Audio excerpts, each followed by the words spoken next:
Hola, me llamo Daniel Bisuete, soy investigador del CTS Lab de Flaxo, Ecuador. Me complace presentar este nuevo programa de Platforms Without Borders en el que nos acompaña Zain López. Este es el episodio de la segunda temporada del podcast Plataformas sin Fronteras. Zain es Team Coach e investigadora senior de la Facultad de Empresariales de Mondragón Universitatea. Tiene 20 años de experiencia en investigación y formación de equipos de emprendedores, gestión de la innovación empresarial e incubación de nuevas plataformas. En 2008 hizo parte del equipo cofundador de Mondragon Team Academy, una comunidad con más de 2.500 jóvenes emprendedores y emprendedoras de todo el mundo, vinculados con el liderazgo emprendedor e innovación, ¿no? Es también doctora en gestión de empresas por la Universidad de Mondragón y máster en equipos emprendedores por la Universidad eh, de Ciencias Aplicadas de Finlandia. ¿Cómo estás, Ain? Qué gusto tenerte. Cuéntanos, aparte de estos hechos o de estos procesos en tu trayectoria, ¿qué más has hecho? Mm. Oh, muchas gracias, Daniel. Muchas gracias también a las personas organizadoras de este podcast. Es muy interesante. El otro día que lo estuve hojeando un poquito, la verdad es que está muy bien. Muchas gracias por realizar todo esto, porque todo esto cuesta también, ¿no? Y es un esfuerzo. Así que es que ricasco, como se dice en euskera. Yo estoy en el País Vasco. Bueno, pues sí, ¿no? Dicho así rápidamente parece que es no sé, muy rápido y ha pasado como muy rápido. Es verdad, el tiempo pasa muy rápido y 20 años y 26 años, que son los que llevo viviendo en España, pues pasan rápido. Sí, bueno, en esa introducción no comenté que soy colombiana, que trabajo aquí bueno, esto es un pueblo muy pequeño cerca de Mondragón. Mondragón es un pueblo. La corporación Mondragón toma su nombre de ese pueblo y yo estoy en Oñati, que es un pueblo justo al lado. Y bueno, vine hace 26 años concretamente aquí, había hecho una ingeniería en Colombia y, y vine a hacer un doctorado. Y bueno, me cambió la vida. A partir de ahí no he podido volver a casa solo de vacaciones. Pero sí, digamos que mi recorrido va desde el cooperativismo, ¿no? Vivir, ¿qué es eso? El cooperativismo de Mondragón, porque yo creo que es como muy particular. Y luego bueno, la incubación, el emprendimiento, ¿no? Y un poco de la mano de lo que aprendimos en Finlandia, en la Universidad de Jyväskylä. Y luego, pues gracias a eso, el fundar Mondragon Team Academy, que es esa unidad, ahora mismo es una red internacional, diríamos, de equipos emprendedores, eh, que lo que quieren no es solamente emprender, sino emprender desde una lógica de la economía social y también creando impacto, ¿no? Que es positivo, importante, que es lo que queremos hacer. Sí. Bien. eh, y un poco conocer también, tú has estado transformado, digamos, en un paradigma distinto, podríamos decir, de la economía, del emprendimiento, y eres también formadora, digamos, ¿no? Mm. Eh, ¿Qué tal la experiencia en Mondragón Team Academy? ¿Cuál es la idea y cómo les ha ido? ¿Cómo lo ves tú? Sí, vale, pues todo empezó como empiezan las cosas pequeñas, ¿no? Un equipo, 4 personas, dijimos, bueno, comisionadas por la Facultad de Empresariales, bueno, de empresariales de aquí de la Universidad de Mondragón. Eh, y nos dijeron, bueno, yo estaba recién terminada la tesis doctoral y nos dijeron, pues, ¿queréis hacer parte de este equipo que va a montar una nueva titulación, un nuevo grado, para formar emprendedores desde la práctica? ¿No? Desde el crear la empresa, más que algo teórico o conceptual, sino que o un caso de estudio, que eso se usan pues, todas las universidades, esta metodología, ¿no? Sino que realmente ese equipo crea una empresa real, la pone en marcha y a partir de, sobre todo, de los errores, pues aprenden, ¿no? Aprenden a emprender. Y bueno, pues como soy curiosa y me gusta también la innovación y hacer cosas, pues me embarqué en ese equipo y en ese viaje. Y pues Mondragón Team Academy surgió eso como algo muy pequeño. Teníamos que diseñar una nueva titulación muy extraña hace 26 años en España y bueno, todavía, pero era muy radical en muchos aspectos, ¿no? Porque decíamos, no queremos aulas, no queremos profesores, queremos team coaches, que es un poco el rol que tenemos, ya lo diré. entrenadores, entrenadoras en equipo. Y no queremos estudiantes al uso, queremos emprendedores, emprendedoras en equipo, ¿no? Y que creen su propia empresa, su propia organización. Esa organización además está legalmente constituida, ellos tienen que pagar impuestos y como todo el mundo, y tienen clientes reales, ¿no? Y tienen obviamente productos, servicios reales. Y fue, bueno, diseñar eso en España fue tremendamente complicado, porque ¿cómo le explicas eso al Ministerio de Educación, verdad? Sin que haya, porque además no tenemos exámenes al uso. Toda la evaluación se hace conforme a los resultados, y los resultados tienen que ver con, bueno, cuántos clientes has conseguido, cuánto has facturado, qué servicios tienes, qué campañas has hecho toda la gestión empresarial, dónde están tus papeles constituidos, dónde están tus facturas, dónde está, no, todo eso. Entonces, solamente la parte administrativa, pero luego también la parte de negocio, ¿no? De innovación, hacia dónde quieres ir, qué quieres aportar, ¿no? De qué manera esto está aportando al mundo. Y todo eso son, pues, para chicos, chicas de 18 años que empiezan la universidad, me imagino que allí también, ¿verdad? Es como, wow, les cambia la vida, ¿no? Y además hacerlo en equipo, en donde es como la unidad básica, ¿no? Y es la misma 4 años de carrera. Ya no es un trabajo en equipo que haces para una asignatura, ¿no? Sino que realmente es algo con el que estás con ellos mucho tiempo y están condenadas a entenderse, a dialogar, a llevar Claro. acuerdos y todo eso. Entonces, bueno, pues no sé, yo diría que es una experiencia en sí misma, es muy experiencial la formación, ¿verdad? Y bueno, en estos últimos 20, 26 años, pues he aprendido también desde el error, muchas veces también desde la equivocación, a acompañar estos procesos, ¿no? De equipos emprendedores que normalmente empiezan siendo 12, 15 personas por equipo, ¿vale? Es una formación también como muy personalizada porque no hay 50 en una clase, ¿no? Hay 20, 12, 15 como máximo personas por equipo y en un mismo laboratorio, le llamamos, en un mismo campus, pues hay hasta 2, 3 equipos a la par, diríamos, ¿no?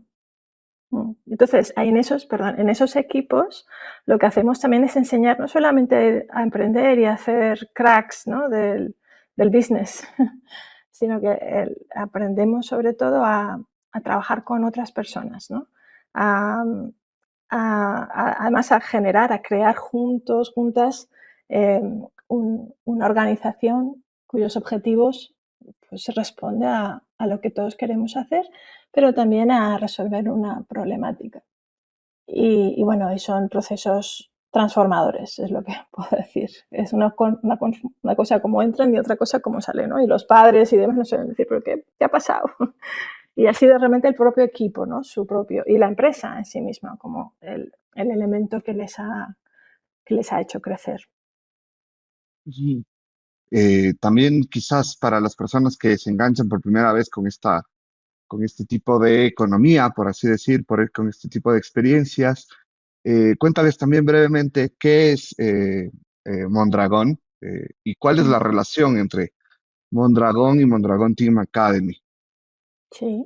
Bueno, Mondragón es un pueblo de Guipúzcoa, Guipúzcoa es en la provincia del País Vasco, de Euskadi, le llamamos aquí, en el norte de España, ¿vale? Y pues Mondragón se reconoce ahora mismo por ser uno de los grupos cooperativos más grandes, más fuertes, bueno, del grupo de cooperativas de trabajadores, ¿vale? Trabajo asociado más grande del mundo. Ahora pues, no bailan los números, pero 70.000, entre 70.000 y 75.000 trabajadores, no todos son socios, pero trabajadores en todo el mundo. Y bueno, ha conseguido además diversificarse, no solamente está en sector de servicios, sino que hay empresas de todo tipo en Mondragón. Y concretamente la Universidad de Mondragón, Mondragón Universitate, donde estoy yo, es una cooperativa también. Cada facultad además es una cooperativa y hacemos parte de este grupo, de este gran grupo. Mondragón, pues ya tiene 70, ya casi 80 años de constituido. Entonces tiene muchísima historia, es muy conocido. Tenemos visitas de un montón de gente que quiere conocer el milagro de Mondragón. Por ejemplo, es un poco exagerado, yo creo, porque somos personas normalitas, es la verdad. Yo creo que, bueno, la cultura, yo creo que los lazos, hay mucha investigación acerca de eso, ¿eh? ¿Por qué en Mondragón se dio esto? Porque cuando todo empezó, por ahí hace 80 años, era la posguerra en España y estaba esto muy mal, ¿no? Pero, pues gracias a la colaboración, la solidaridad, hubo un cura ahí de por medio que fue como esa persona que empujó, que ayudó, que fue como de guía, de faro, ¿no? Un hombre avanzado a su época, el padre Mendiarrita, eh, que ayudó bueno, ayudó, no sé, fue mentor, digamos ahora, en los términos actuales, de un equipo eran 5 chavales, les decimos aquí, jóvenes, que querían cambiar la situación, ¿no? Y montaron la primera fábrica. Ulgor se llamaba, que luego fue Fagor, y eso ha sido una de los buques insignias, diríamos, del Grupo Mondragón. ¿Vale? Y todo empezó así, siendo con nada, o sea, no había dinero. Entonces, para montar la primera fábrica, pues cada uno puso su peseta, cada uno la peseta, la antigua moneda en España, cada uno puso lo poco que tenía, ¿no? Y con todo el pueblo lo puso, claro. El pueblo eran 30.000 personas, ¿no? Y eso hizo que se pudiera montar la primera cooperativa y la primera fábrica para hacer hornillos, creo que hacían, Bueno, calefactores. y Mondragón, digamos, ha sobrevivido también a diferentes cambios tecnológicos. Digo, sobrevivido en la lógica que lo que hablamos en el capitalismo normalmente, ¿no? Sí, Porque sí, es natural que las empresas se extingan, sí, etcétera, etcétera. Ahí, sí. digamos, preguntarte también, entrando sobre, sin salirnos de Mondragón, pensar cómo Mondragón está abordando, enfrentando los cambios también en la economía que vienen desde la digitalización, ¿no es cierto? Incluso Ujú, Mondragón, digamos, no se ha quedado solo con el cooperativismo manufacturero, digamos, con el que nació, sino también está pensando otras ujú, cosas. ¿Cuál ujú, crees tú que es la mirada de Mondragón sobre la economía digital y qué tiene mm, para contarnos al resto? sí. Em, vale, Mondragón es como tú dices, manufacturera, todavía sigue siéndolo, creo yo. Y bueno, sí, ha tratado de adaptarse porque una de las tensiones en Mondragón es que somos cooperativas, somos dueños de la empresa, somos socios, socias cooperativistas, pero a la vez esta empresa tiene que competir en el mundo, ¿no? Y eso supone pues guerra de precios y todas las injusticias, ¿no? Que puede haber a nivel económico también. Aunque seas cooperativa, da igual, tienes que entregar tu producto y competir con los chinos igual, igual, ¿no? Entonces, ahí siempre ha habido tensiones, yo creo, y bueno, hay un gran debate en Mondragón acerca de eso, porque no es tan fácil, ¿no? Se piensa que ese espíritu emprendedor inicial, pues se está viendo, eh, ¿cuál sería la palabra? Difuminado, puede ser, porque las Ya, nuevas generaciones, pues lo tienen todo, ¿no? Esta es una sociedad del bienestar, como se le dice, y las personas pues tienen hasta 2 trabajos, los hijos de esos primeros cooperativistas nadan en la abundancia y no tienen como necesidad, ¿no? No tienen el reto, no tienen la iniciativa, no tienen, no sé, o no les hemos enseñado también, ¿no? Luego, Mondragón Team Academy ha surgido también con eso, con esa idea, ¿no? De que nuestras jóvenes también pueden ser parte agente de este mundo. Y este mundo sigue teniendo muchas injusticias, ¿no? Y sigue teniendo muchas desigualdades. Entonces, hay que seguir trabajando y digamos que razones para luchar hay. Entonces, sí, entonces Mondragón, yo creo que en eso nos está costando muchísimo como montarnos a esta nueva ola, ¿no? De la era digital. Sí que hay, yo creo que sí que hay obviamente cooperativas que, pues, que trabajan a nivel internacional, que tienen todo lo necesario desde la infraestructura digital, si quieres, la compra-venta bueno, y los sistemas y demás, en eso hay muchísima inversión también como Mondragón. Pero luego si me preguntas a nivel de cooperativismo digital, por ejemplo, que es lo que es pasar completamente a ese terreno de juego, ahí yo creo que todavía nos cuesta un poco más, ¿eh?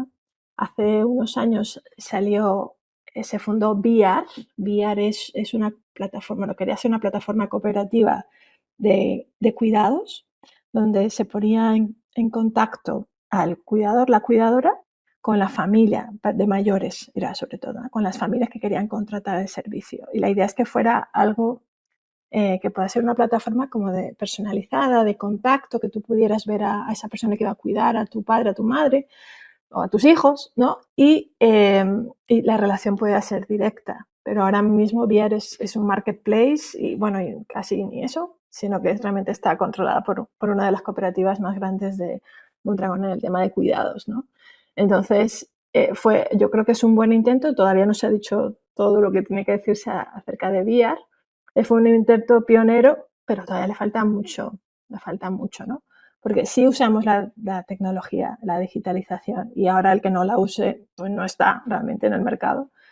Pero ese último paso de decir, vale, nuestro negocio se basa en la digitalización completamente y podemos ofrecer productos, servicios en cualquier parte del mundo eh, sin esa, no sé, sin estar localizados, diríamos, físicamente en un sitio, todavía es algo muy grande para Mondragón.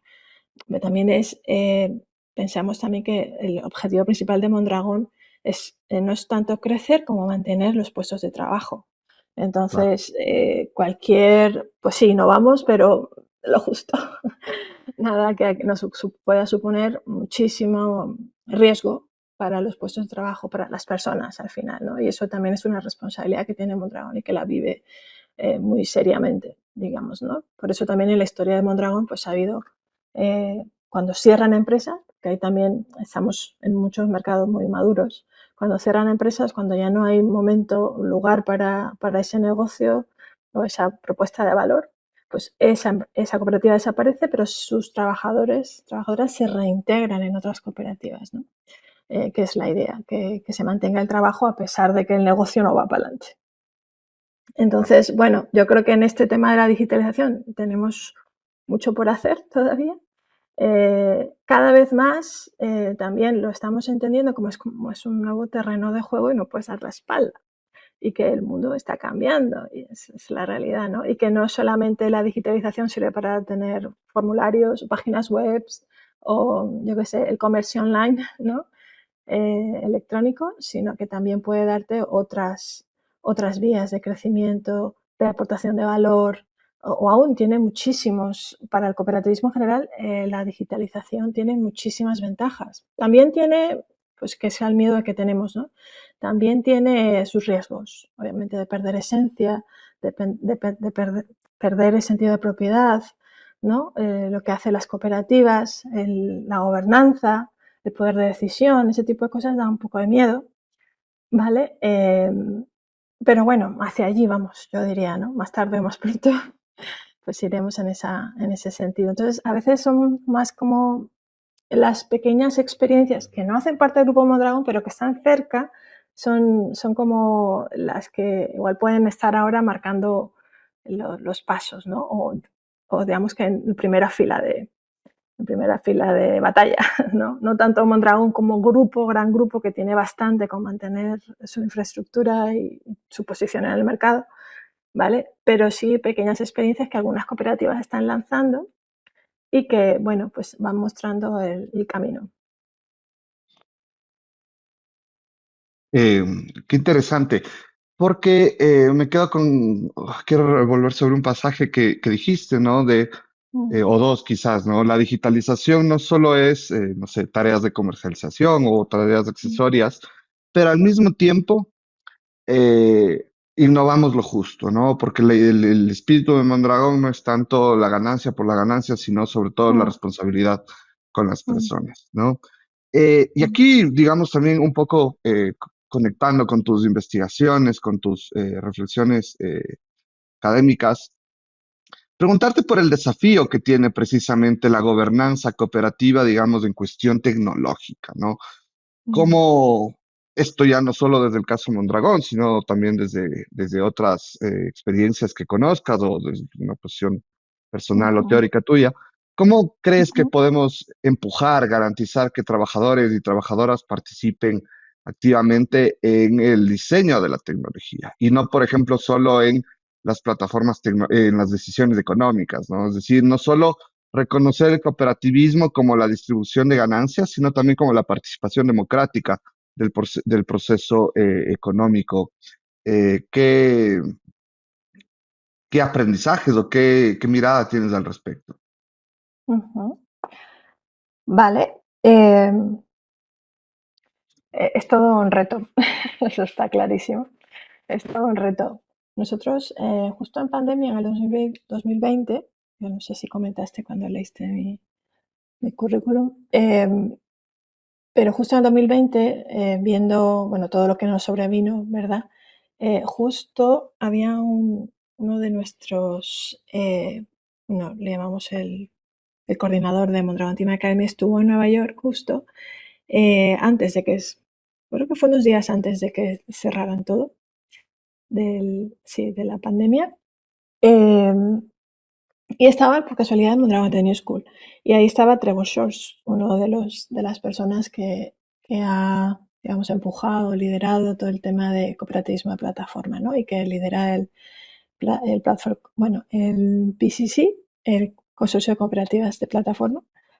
Y fue donde conocimos, wow, esto es posible, introducir la digitalización en las cooperativas. De esto no sabíamos, ¿no? Tenemos que saber más. Y me acuerdo que en cuestión de semanas montamos un curso online y ya todos estábamos en casa, encerrados, y, y fue todo un descubrimiento. Yo misma hice la segunda edición del curso porque no sabía. Se llamaba Platform Coops Now, Cooperativas de Plataformas Ya, algo así. Y era como un curso online, obviamente. Hacíamos dos sesiones, una por la mañana y otra por la tarde para abarcar las dos partes del hemisferio, ¿vale? Porque estaba, claro, Europa y luego también el sur. Y bueno, Europa y más, ¿ah? Asia también había mucha gente. Y hacíamos en castellano, en inglés, hacíamos en varios idiomas. Y fue toda una experiencia, yo creo, ¿no? Fue como un curso rápido de qué es eso de cooperativas de plataforma. Eh, también también, no solamente era teórico, sino que también hacíamos como una preincubación, ¿vale? ¿Y qué cooperativa de plataforma montarías?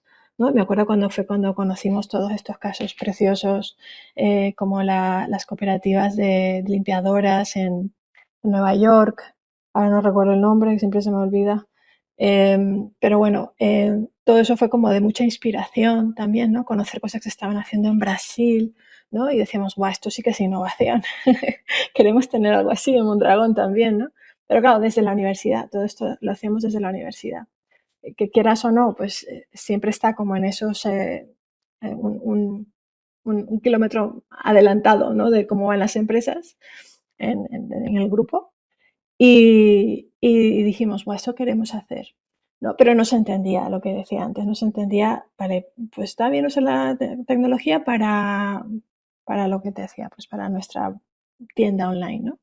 Pero, ¿y esto cómo nos revierte, ¿no? Lo que comentabas, la participación, el diseño y demás. Bueno, en Mondragón no tenemos ninguna cooperativa del tipo que han surgido bueno, y han generado mucha problemática en España y el resto del mundo, ¿no? De última milla o de riders, ¿no? Bueno, sí, España sí que fue una de las primeras, los primeros países en Europa que lanzó la ley rider, por ejemplo, protegiendo a los mensajeros, ¿no? A las personas que llevaban y traían y todo lo que surgió, los falsos autónomos y bueno, todo eso fue todo un jaleo justo después de pandemia también.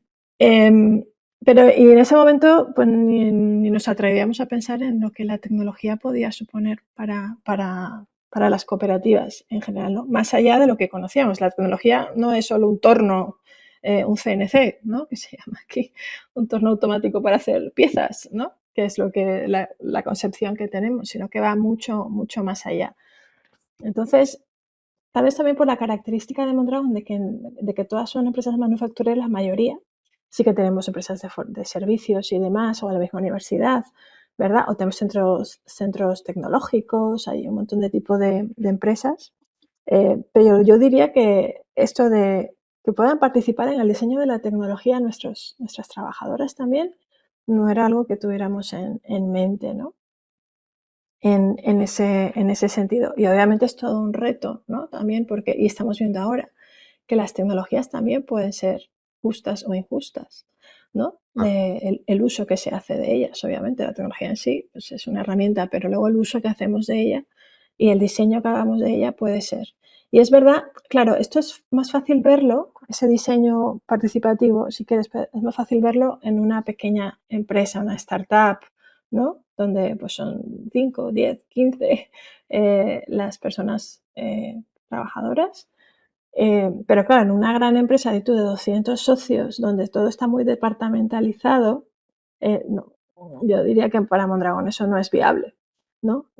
Pues como mucho el departamento de tecnología, de informática, ¿no? Como se llama aquí, pues se puede encargar a ver de qué se hace ahí con eso. Pero, pero no es algo que pues todas las personas de la entidad son como de la entidad de la cooperativa son conscientes, ¿no? Y cada vez más, es verdad, pero también hay que mirar el volumen, ¿no? El tamaño de la cooperativa. No es lo mismo ser una cooperativa pequeña con lo que eso supone y a ser una gran cooperativa y tener, pues, lo que decíamos, como mucha burocracia también. Las cooperativas también llegan a ser, cuando son tan grandes, llegan a ser muy burocráticas. Eh, Básicamente por cómo te organizas, ¿no? Y por sacar cosas adelante. Pero sí, es todo un reto. Yo personalmente creo que ese es el futuro, ¿verdad? Que no solo participemos en la distribución de los recursos que hacemos, ¿no? Los socios cooperativistas en Mondragón tomamos decisiones en esa gran asamblea y luego en los órganos que nos representan. Tomamos decisiones estratégicas de la cooperativa. También podemos ser parte de esos órganos, pero el diseño de la tecnología.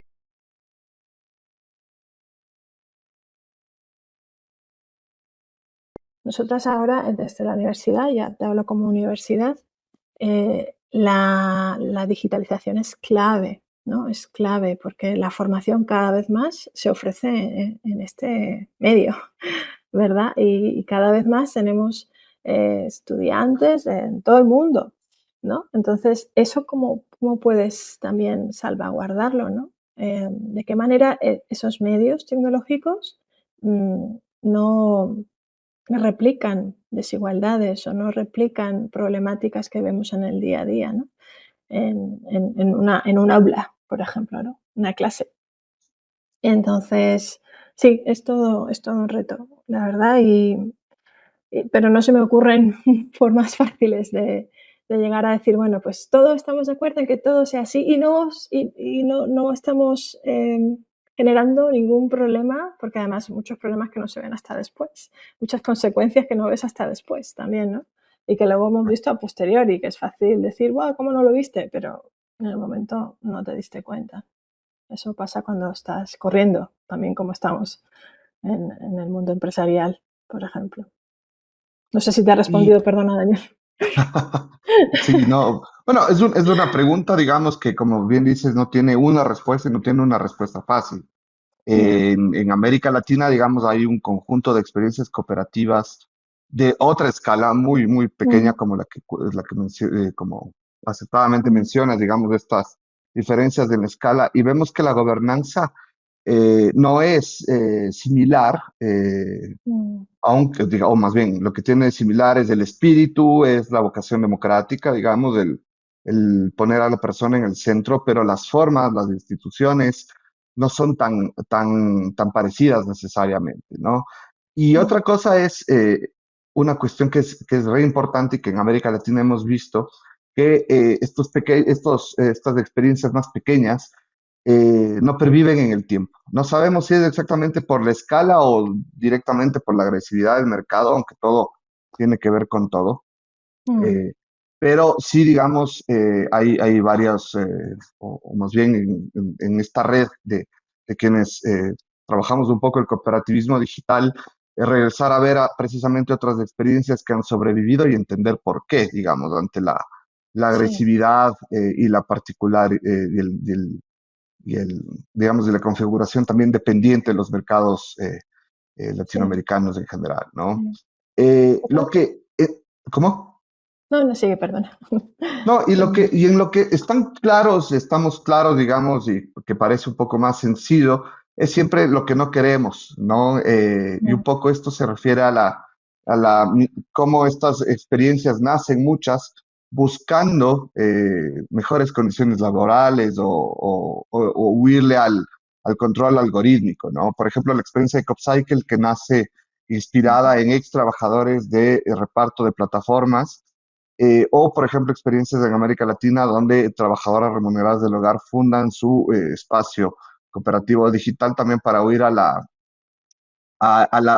relación uno a uno con los dueños de casa, con las personas que buscan el servicio, ¿no?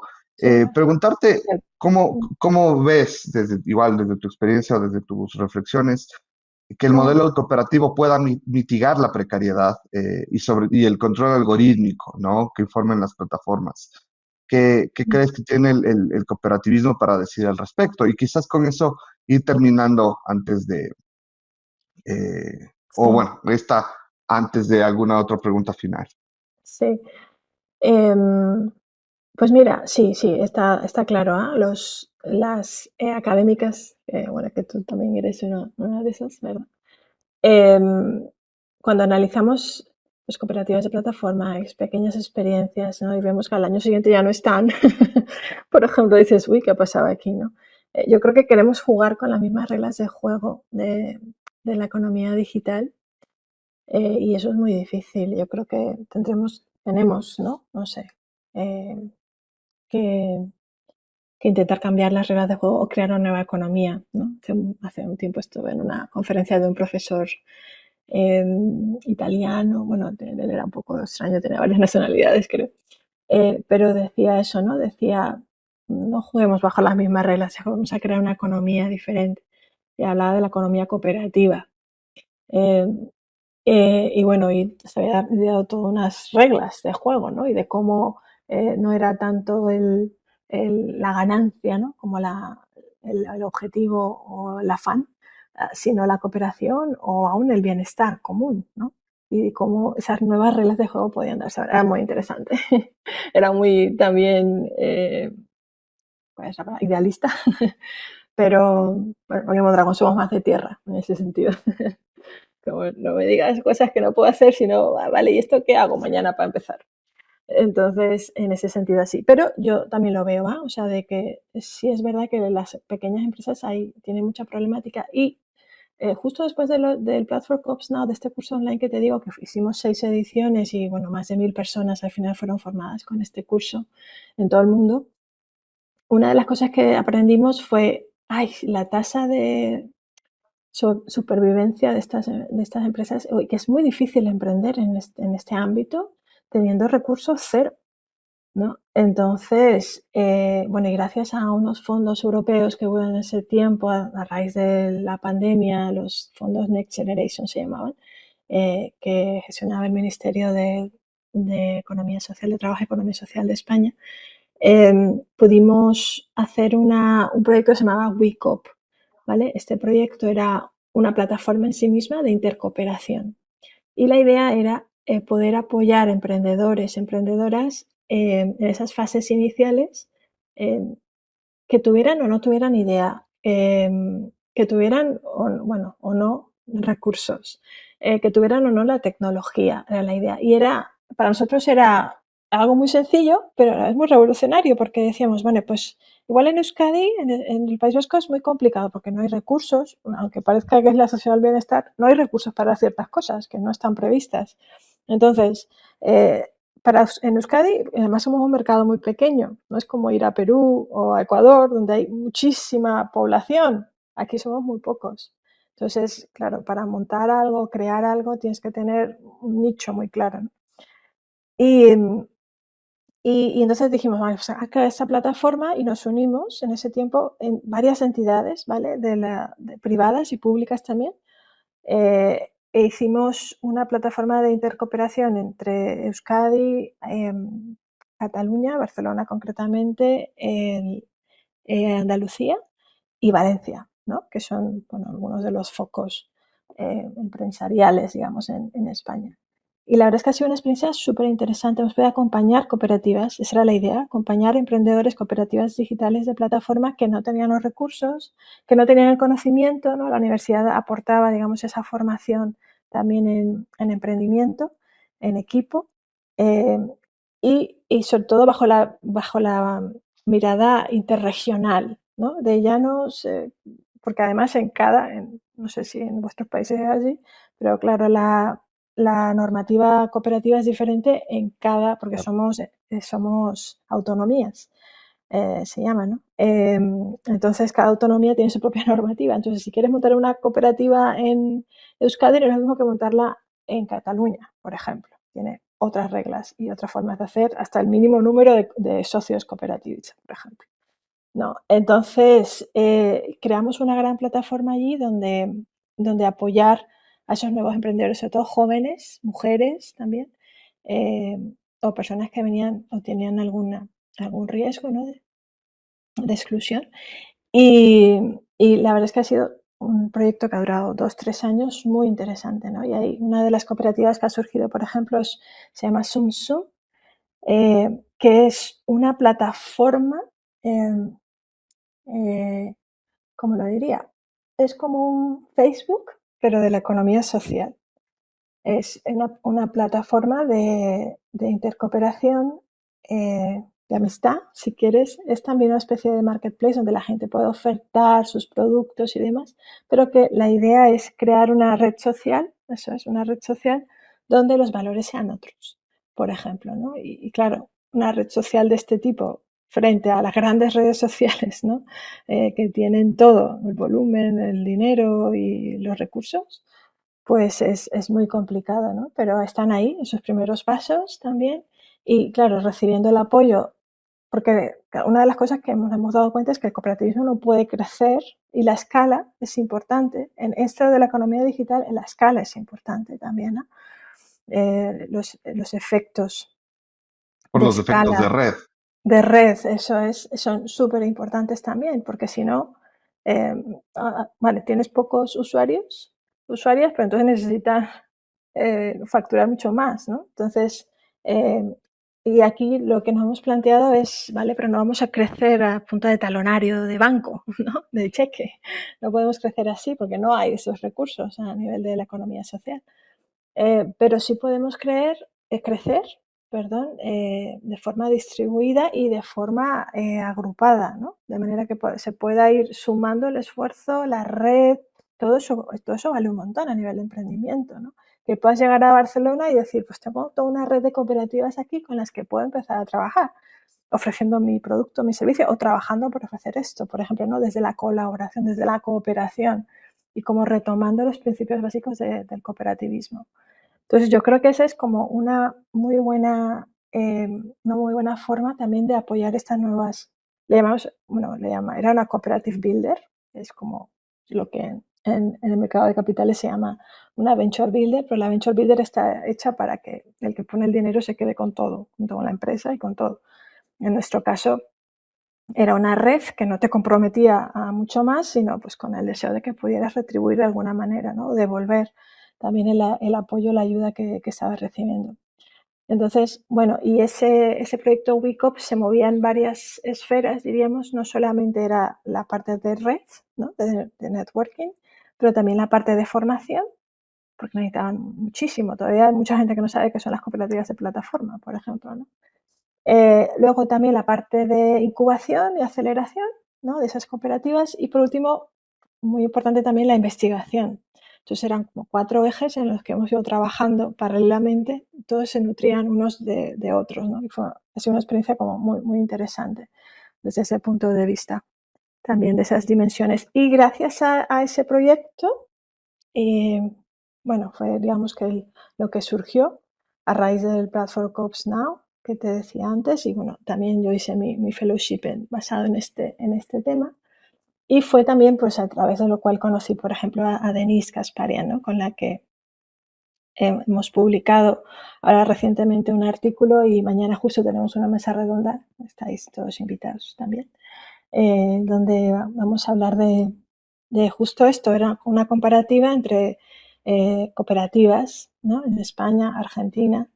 Ahí teníamos Suara, que es una de las cooperativas más grandes de cuidados en Cataluña, por ejemplo, y en Argentina Proyecto Chasqui y luego también CopCycle Argentina, ¿no? La experiencia que fue el montaje de todo esto, que está Cecilia y también que la conocemos. Entonces, sí, digamos que hay muchos retos, pero también la clave está en esa colaboración, yo creo, en salir de nuestro esquema, de nuestro metro cuadrado e ir más allá, ¿no? Y realmente poner en práctica los principios cooperativos, ¿no? Que es olvidarme de mí misma y de lo que quiero hacer egoístamente como organización, ¿verdad? Y pensar en el bien común, ¿no? Eso yo creo que es algo que como cooperativas también deberíamos o estamos, ¿no? En el proceso de redescubrir, porque ya existe. Claramente es el reto por delante. Zain, siempre nuestro peor enemigo es el tiempo y vamos a ir cortando la conversación. Me quiero hacer eco de lo último que dijiste, ¿no? El reto finalmente es salir de nuestro metro cuadrado y desprendernos un poco del interés individual para poder colaborar, ¿no? Esta es, digamos, una de las, o este es el objetivo que, por el cual estamos grabando hoy este episodio del podcast Plataformas sin Fronteras, Platforms Without Borders, que buscamos llega a más personas precisamente para contar con más experiencias, ¿no? Así que hacemos también un llamado a quienes nos ven para que vean en nuestra página web un formulario de contacto donde pueden enviar sus propuestas o apoyar el proyecto, ¿no? Les pedimos también que a todos y todas que ven esta grabación y los capítulos anteriores y posteriores, que lo compartan, que piensen en a quienes le pueden interesar y que nos sigan en Instagram como Platforms Without Borders, ¿no? Esta segunda temporada busca explorar las conexiones y resonancias entre proyectos de plataformas alternativas de distintos lugares. Mientras que en la primera lo que hicimos fue emparejar investigadores según su ubicación geográfica, ¿no? Porque queremos entrarle precisamente a esta discusión desde distintos ángulos. Así que hemos invitado, invitamos e invitaremos a investigadores e investigadoras, pero también a referentes de proyectos que trabajan en plataformas para hacer estas entrevistas cruzadas, ¿no? En la lógica de ir conectando saberes y haciendo circular reflexiones. Así que le decimos a nuestro público que si llegaron hasta acá es porque igual que nosotros y nosotros tienen curiosidad y creen que otro mundo es posible. Súmense a participar. Para que esto llegue a más personas y podamos contar más experiencias, les necesitamos. En nuestra página web también podrán encontrar toda la información del proyecto, así como los perfiles de quienes han participado. No duden en compartir esta, eh, esta grabación y estos capítulos. Zain, ¿qué nos queda por delante? ¿Qué le dirías a la audiencia del largo y ancho mundo convulsionado e incierto mundo que tenemos hoy como despedida? Wow. Que lo único que tenemos es eso, ¿no? Nuestras pocas fuerzas, pero que si las unimos a otras se multiplican. Yo llamaría a eso, como el nombre de esta plataforma, Without Borders, ¿no? A no poner barreras, no poner límites, a no poner pues, líneas divisorias, ¿no?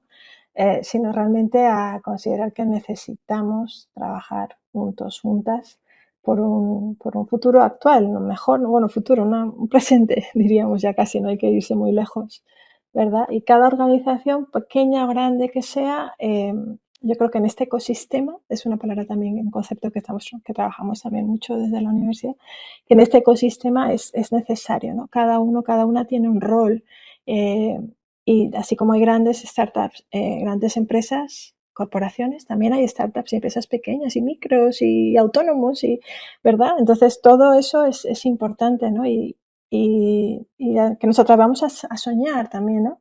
Porque a veces es muy fácil como achicopalarte, no sé si esa palabra existe, achicopalarte y decir, no puedo, no sé, soy muy pequeño, muy pequeña, ¿no? Pero realmente juntos, juntas podemos más y esa es la idea. Volver a los valores iniciales, a los principios cooperativos. Gracias, Ain. Me Gracias a quedo vosotros. con tus palabras. Te mando un saludo desde Quito, Ecuador, allá hasta el País Vasco. Ahí estás en Guipúzcoa, ¿no? Sí, eso es, en Bueno, Oñate. saludos de Quito a Guipúzcoa.